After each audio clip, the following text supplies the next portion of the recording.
Hey, what's up, team? Coach Taj here from ETFF Scripps here in San Diego, California. And I'm here because today is day 20 of our 31-day 100 rep challenge. That's right, y'all. Now, we're going to enhance those backside lumps. Why, Taj? Because today we are doing frog pumps. That's right, y'all. We're going to be doing a very unique but spicy variation of the glute bridge, and it will turn on your glutes for real. You know what I'm saying? You're gonna enjoy how you feel. You know what I'm saying? So with the frog pump, I'm telling you, this is an exercise that you're really gonna find a fiery feel in that backside. Now, you want to start your feet together as if you're going into a butterfly stretch. Now from here, you're gonna pull those feet in nice and tight to the body.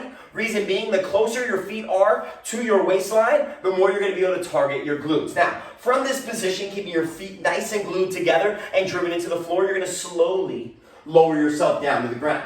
Now from here, I recommend that you even scoot your butt even closer to your heels, just because that allows you to minimize the distance of the feet from the waist. Because once again, the closer your feet are to your waist, the more you're going to be able to target the glutes. Vice versa, the further out your feet are, the more your hamstrings are going to have to work. So I want to really fire up my booty, so I'm going to keep those feet tight to my body, and I'm going to drive my belly straight into the ground. So make sure your belly's driven into the floor. That lower back is so tight to the floor, you couldn't slide your hand or anything under your lower back, even if you wanted to. So from this position, driving your belly down, you're now going to drive through your feet, even though they're planted together. You're going to drive through your feet into the floor, and you're going to press your hips up to the sky, squeezing your glutes. So powering straight up, squeeze, really drive those feet down, keep the core tight, really squeeze, and slowly lower. Now, the reason why we like to have our feet together this way, it allows us to really target those glutes, especially that upper outer region, and this is a great way, to fire and turn on those glutes. I have a lot of individuals, clients, members that have spoken to me in the past that are like, hey, my right glute isn't firing, or my left glute isn't firing, especially individuals that have things like hip surgery. My mom had a double hip replacement, and she found that sometimes one glute doesn't fire, or just one is overly doing the work. This is a great exercise to turn on your glutes before you do something that is a glute dominant day, like deadlifts, whether you're doing glute bridges, anything like that. This is a great variation. So once again, keeping those feet tight, power straight up, and then slowly lower down. Once again, you want to still make sure that your abs are tight and those feet are pressed firmly together and into the floor. Squeeze up, and then come back down. Now, if you don't like this position, once again, let's say if it's too much on your glutes, your first variation or first option, you can slide your feet away. It will minimize how high your hips will come up, but it will turn your hamstrings on more, so just be weary. And let's say if you're just like, no, Tosh, I don't like this variation. I really want to have a better option that's a little bit more, a little bit more straightforward. Well, you can just plant your feet into the floor,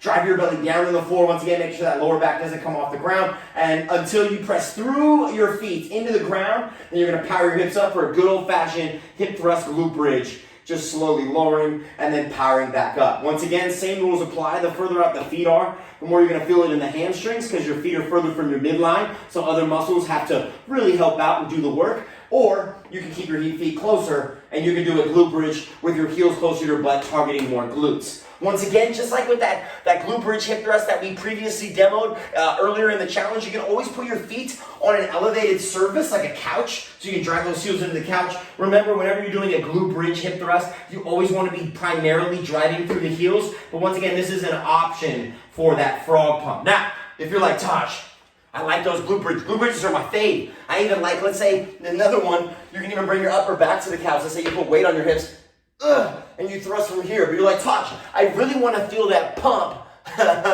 through my froggy lumps. You know what I'm saying? Well, guess what you can do? You can add weight, and you can slow down the frog pump movement as you're doing it. So once again, if you want a challenge, you can bring those feet together, drive the belly down into the ground, really tighten the core. Once again, you can bring weight to your waistline, and you're just going to power up, pause for one, slowly lower. The moment your butt touches the floor, redirect, pause for one at the top, slowly lower. So you can really manipulate the tempo. Now, with this exercise, make sure your knees aren't coming in. That becomes more of a standard glute bridge. We want to keep our hips splayed open.